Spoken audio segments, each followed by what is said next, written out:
বিশ্বকবি রবীন্দ্রনাথ ঠাকুরের রোগশয্যায় কাব্যগ্রন্থ থেকে আজ আমি একটি বিখ্যাত ছোট্ট কবিতা পাঠ করে শোনাব। কবিতা অজস্র দিনের আলো। শুরু করছি।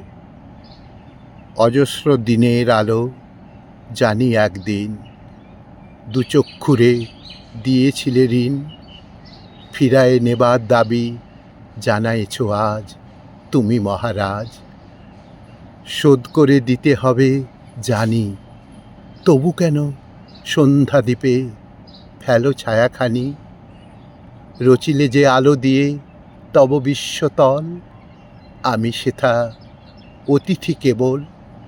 হেথা হোথা যদি পড়ে থাকে কোনো ক্ষুদ্র ফাঁকে, নাই হলো পুরা সেটুকু টুকরা রেখে যেও ফেলে অবহেলে। যেথা তব রথ শেষ চিহ্ন রেখে যায় অন্তিম ধুলায়, সেথায় রচিতে দাও আমার জগৎ। অল্প কিছু আলো থাক, অল্প কিছু ছায়া, আর কিছু মায়া। অল্প কিছু আলো থাক, অল্প কিছু ছায়া, আর কিছু মায়া।